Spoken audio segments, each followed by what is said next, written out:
Welcome to Go Gamers Today's Game News.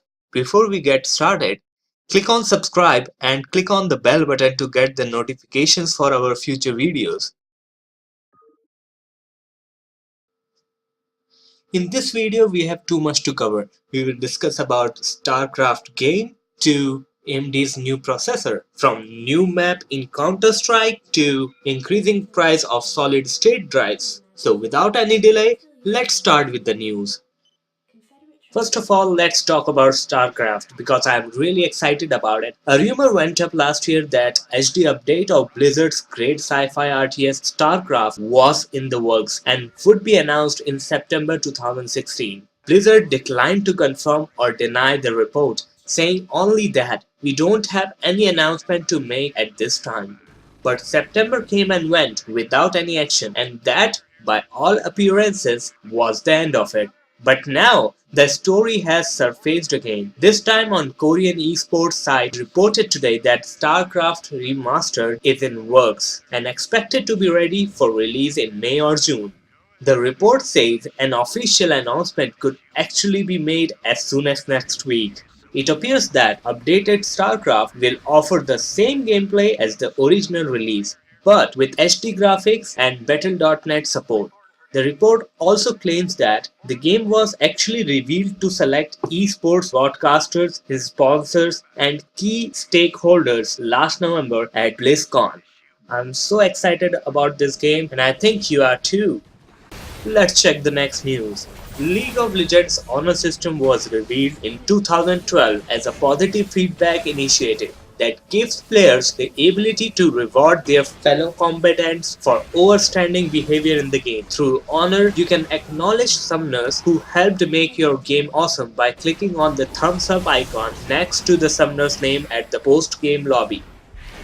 The LOL Honor page explains, you will also receive honor of your own when you impress your fellow summoners with your sportsmanship in the game. It's obviously a positive idea, but as Riot acknowledged in its most recent development video, the execution was far from perfect. The current honor system lacks depth and does a poor job of reinforcing sportsmanship. It's hard to understand how the rewards work, and feedback can feel delayed or disconnected from your actions. Lead producer New001 explains it just isn't super meaningful. Thus, Riot is working on a new system set to roll out this year that's intended to be much more integrated with the actual experience in the game. It will offer greater incentives and have an increased focus on consistent sportsmanship rather than simply the small percentage of the most positive players in the game. It's very little to go on, but it's good to know that changes are happening. Discovering what lies beyond. Next news is about Mass Effect Andromeda's new gameplay trailer. This gameplay video takes a look at the game's multiplayer combat, which will debut with more than 25 character kits from both the Milky Way and Andromeda galaxies, each one built to suit different styles of play. On the whole, Andromeda multiplayer doesn't look all that terribly different from what we had in Mass Effect 3. Squads of 4 players will drop into a themed combat zone to take on multiple increasingly different waves of enemies and must safely extract at the end of the mission in order to claim success. Weapons are upgradable and boosters will provide temporary access to things like increased shields, faster skill cooldowns, or bonus experience. One aspect of it that I find very interesting is that multiplayer experience will be awarded collectively rather than individually, which fits with the very obvious emphasis on the importance of teamwork over individual glory. At the completion of a match, all players' XP, credits, and medals are added up and awarded to each player. The narrator states, so now there is no need to compete with your teammates. To check the full gameplay trailer, click on the link in the description below. Moving on to next. When Oxygen Not Included was first announced at the PC gaming show at E3 last year, its trailer ended with an arrival window flashing between late 2016 and early 2017, with no big announcement since then. I assumed Don't Starve developer Klei had pushed that window back. but it turns out it already hit it as planned. In fact, an alpha version of Oxygen Not Included has been available on Steam since the middle of last month. The alpha Steam page doesn't show up if you search for it within Steam, and it still lists a release date of May 2017, but Oxygen Not Included is very much purchasable and playable right now. Klei quietly announced it was happening on the game officials forum on February 15, linking to the alternate Steam page from there, also adding a note to its actual Steam page linking to the forums. As Oxygen Not Included was definitely the best game I played at PAX West last year. This has to be one of the most low-key launches of a great game I have ever seen. Klei is careful to point out that alpha does mean it's not finished, but this game is in playable enough state that the studio wants to start gathering feedback. According to the announcement post, he said, "We still have a lot of things planned for Oxygen Not Included. However, we feel that the game is fun and interesting enough that we want you to give it a try." It also says the game will launch in early access first when it does eventually get a full release, and that the current price of $20 is expected to go up. So, while it's obviously not the full game, and not even early access version, there's nothing stopping you from getting your hands on Oxygen Not Included right now, which I imagine will come as a surprise to most. To check the full gameplay trailer, click on the link in the description below. Let's check the next news. After struggling for years to again compete with Intel in the high-end CPU market, AMD seems to have finally found solid footing in Ryzen, which should serve the company well for at least the next couple of generations. In the meantime, AMD is not finished releasing its first generation Ryzen parts. Around April 7, AMD's Ryzen 5 series will make a retail debut. There will be 4 Ryzen 5 series processors to choose from, including 2 4-core 8-thread models and 2 6-core 12-thread chips. These are more affordable options than the first batch of Ryzen 7 series CPUs AMD launched. Like those higher-end chips, these all support simultaneous multi-threading, more commonly known as hyper-threading in Intel speak. While AMD's Ryzen 5 processors have fewer cores than its Ryzen 7 series, but they are all clocked at 3.2 GHz or higher. AMD sees its Ryzen 5 processors disrupting the market. According to AMD, twice as many people buy sub-300 processors versus those that spend over $300 on a CPU. The company is especially hoping for its Ryzen 5 series to be a disruptive force among gamers and creators seeking a high price-to-performance ratio. To drive the point home, AMD says its Ryzen 5 1600X is up to 69% faster than Intel's Core i5-7600. Both are priced at $249. AMD's Cinebench claims have been pretty accurate up to its point. It's the gaming performance that is in question. With availability slated for April 11, we are excited to see how well Ryzen 5 parts perform. The next one is about Outlast 2. Outlast 2 is the sequel of Red Barrel's surprise 2014 survival horror hit. Has been refused classifications in Australia, meaning it's effectively banned in the country. It joins the likes of Hotline Miami 2 and Valkyrie Drive Bikini on the list of games that have been banned since the introduction of an 18+ rating in 2013. According to the board's website, refused classifications can result from games that depict, express, or otherwise deal with matters of sex, drug misuse or addiction, crime, cruelty, violence, or revolting or abhorrent phenomena in such a way that they offend against the standards of morality, decency, propriety, generally accepted by reasonable adults to the extent that they should not be classified. That doesn't necessarily mean that it's the end of Outlast 2 in Australia. Some studios and publishers have previously edited games to accommodate the country's valiant classification board. Recent examples include The Bug Butcher, which was initially banned due to incentivized drug use, but later altered and granted an M rating. And we hope to hear an announcement from Outlast developers soon. Moving on to next. Valve has just announced a brand new edition of Counter-Strike Global Offensive map lineup. Dubbed Canus, the map is based on an historic Italian city and is based on real-world environments. The map's existence was first came out to light last year when players found references to canals in the game files. Now it's finally here. The city side is composed of a large wide open area while the T-controlled territory forms a crescent of smaller spaces around it and provides multiple approaches to each bomb site. The description continues, while the map is based on a real-world location, the aesthetics are intentionally clean and uncluttered to good player visibility. In addition, many of the environmental models are built in a modular fashion so they can be easily reused by community map makers. Check these pictures for getting a glimpse of new map in Counter-Strike. Let's check the next news. AMD sends word that its new Raiden software Crimson Relive Edition 17.3.2 drivers have launched. There is not a lot to discuss here, but AMD notes that the drivers improve RX 480 8GB performance by up to 12%. There is also an AMD optimized profile for the game.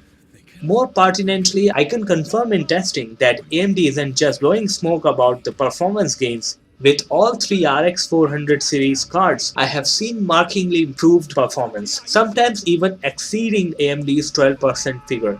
Besides providing improved support and performance for Andromeda, which will release as an EA Access 10-hour preview on Thursday. Version 13.3.2 includes the following two fixes. Number 1. Texture corruption may be observed in the division on some surfaces using the DirectX 12 API. Forerunner may experience texture flickering or a black screen in game menus or when performing a task switch in 4x multi-GPU system configurations. This is the second driver update for company's graphic card this month. Despite our mixed feelings about the game, if you are looking forward to exploring a new galaxy and you have an AMD GPU, you are all set. Nvidia says they will have a new driver posted later this year. Moving on to next, but before that, let me ask you, have you ever wanted to build a gaming PC but didn't want to go through the hassle of buying components and unpacking boxes? Wouldn't the whole process be easier if you could just select your parts from a menu and slot them into place with the click of a mouse? No, I'm not talking about a custom pre-built service. The answer is PC Building Simulator, available now for download on itch.io. Link is in the description below. True to the legacy of classic flight sims or the more modern trucking simulators, PC Building Simulator is relatively realistic, simulating putting together a gaming PC. All you're doing is selecting parts from a menu and clicking them into place. But just as flight sims make you flip all the switches and turn all the knobs, this simulator has you screwing in motherboard send-offs and manually connecting Molex cables. The game is still in a pretty rough state. There isn't more than one option available for most parts, and some are just placeholder items even. But that's fairly understandable considering it's listed as being in a pre-alpha state. Judging by the menus, it looks like there is full career mode planned, presumably where you try to play out a living as a custom PC builder, accepting incoming purchase orders and assembling rigs for your customers. Either way, it's a pretty cool little game, especially if you check simulators like My Summer Car. And if the part inventory gets flashed out considerably, it would be really cool to have this sort of 3D testing interface to complement the process of putting together a rig on PC Part Picker. And if you want to play this pre-alpha game, click on the link in the description below to download it. If you have ever thought to yourself that spending months aboard a digital sailboat making a simulated journey across the Pacific Ocean in a real time would be no end of fun, then the newly announced ultimate sailing simulator Sailaway might be just your thing. It promises to recreate the world's oceans with unparalleled accuracy in a persistent online world built featuring real-time weather data provided by the National Oceanic and Atmospheric Administration. According to developer Richard Knoll, Sailaway started as an experiment to see if it would be feasible to create a sailboat that responds to sail trim changes. but it soon transformed into a full-time passion project, in which every aspect of sailing was being implemented in the most comprehensive way possible. The game will have 3 ships, a 38-foot cruiser, a mini transat and a 52-foot classic yacht, each with accurately modeled sails and controls. There will be a range of difficulty settings to accommodate sailors of all skill levels, and global, local and group chat options to give players something to do while they are sailing the ocean blue. You can invite other players into your boat to help out, or create races and compete for pride of places on the online leaderboards. Sailaway is headed to an Steam Early Access release in April. I think it's great that this kind of simulator can exist in the PC gaming ecosphere. Let's move on to next. The Gamebreaker's super stylish sci-fi slasher Furi became one of 2016's unexpected hits. Stifled only by a smattering of unfair difficulty spikes, it's now launched its first and only planned portion of DLC, named One More Fight, and marks the occasion with the typically cool launch trailer. Priced at $3.99 on Steam, One More Fight offers player a complete new fight against the flame, whereby combatants take a new area designed specifically for the showdown. It's playable in both Furi and Furier difficulty modes. The Gamebreaker says, One More Fight will have players stand up one last time for their freedom in an intense fight against the Flame, a revengeful opponent that will challenge their skills and test their wit to the extremes. The pack features a new fight against a boss designed by Takashi Okazaki in a new arena with music and scatter. To check the teaser of this DLC, click on the link in the description below. Next one is about BlizzCon 2017 tickets. Blizzard has announced that the 2017 edition of BlizzCon will take place at the Anaheim Convention Center on November 3rd, 2017. That's only 8 months away, which is actually quite a long time as this thing goes. More relevant to our immediate interest is that tickets will be made available in 2 batches, the first on April 5 and the second on April 8. Blizzard CEO Mike Moran said, BlizzCon will be here again before we know it, and we are looking forward to catching up with the community, taking in the awesome esports action and showing everyone what we have been working on. We are already hard at work making this year's show an unforgettable experience. We can't wait to see everyone there. As always, this year's event will feature community contests, panels, and question and answer sessions with Blizzard developers, exclusive loot and esports throwdowns in Overwatch, StarCraft 2, Hearthstone, Heroes of the Storm, and World of Warcraft. The whole thing will be live streamed, and if you are going to be in the neighborhood on the appropriate dates, you can also take a shot at attending in person. The first round of tickets will go on sale at 7 p.m. Pacific time on April 5, while the second will go up at 10 a.m. Pacific time on April 8. Tickets will sell for $199 each, plus applicable taxes and whatnot. And while that's not exactly cheap, they do tend to sell out fairly quickly. So if you are interested in attending, you will have to be ready to make your move at the appropriate hour. Purchase links at universe.com are not live yet, but we will update when they are. For now, you can find out more about BlizzCon 2017 at blizzcon.com. To the Savior Array Interface Chamber. Let's check the next news. Deathwing's latest update cast a wide net in its bid to improve a number of its shortcomings. Speaking especially to multiplayer, everything from voice chat being activated at all times to adjustments to reload ammunitions has been improved. The game's minimap now updates automatically, and a bug that closed doors other than one the player was interacting with has now been fixed. Single player mode has been treated to a similar number of nips and tucks, and now has sound, menu, graphics, and stability options. The update now focuses on more tangible player alterations such as all multiplayer classes bar assault have received extended weaponry, while both the heavy flamer and hellfire weapons have been added to multiplayer. Furthermore, Gene Stealer Psychers can now teleport, and the Gene Stealer Warrior Strain can now launch a thorax sworn upon death. And one more good news is, from now through March 17, Space Hulk is subject to a 33% discount on Steam, where its cost is $26.79. Also, click on the link in the description below to watch the full gameplay trailer of Space Hulk Deathwings.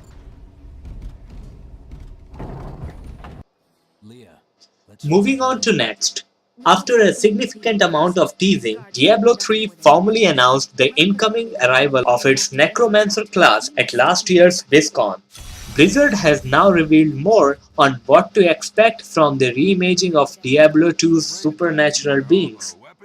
The Necromancer's overview that landed last year says Necromancers can expect darker, more controlled gameplay centered around the raw materials of life, blood and bone. Grounded in a philosophical pragmatic approach of life and death, they are more like a calculated conductor of the darkest arts. Deadly serious in their practice, they are the experts of curses and reanimation, and their pets obey their every command. Click on the link in the description below to check the Q&As of Necromancer.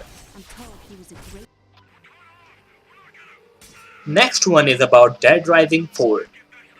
Dead Rising 4 debuted in December 2016 as a timed exclusive on the Microsoft Store, and overall, we thought it was pretty good stuff. Sandboxy's zombie-killing adventure that recaptures the series' fun despite a few shortcomings, one of them being that it was only available on the Windows Store.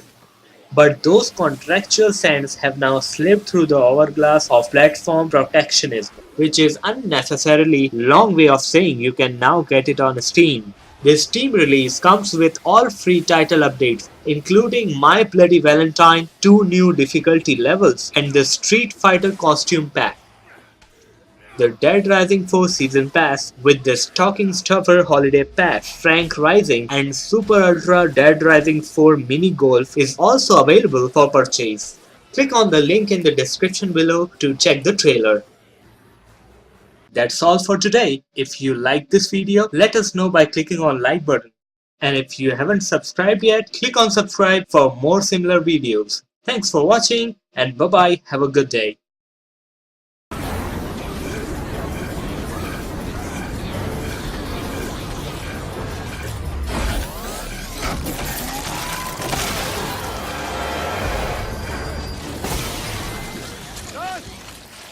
No way I'm listening.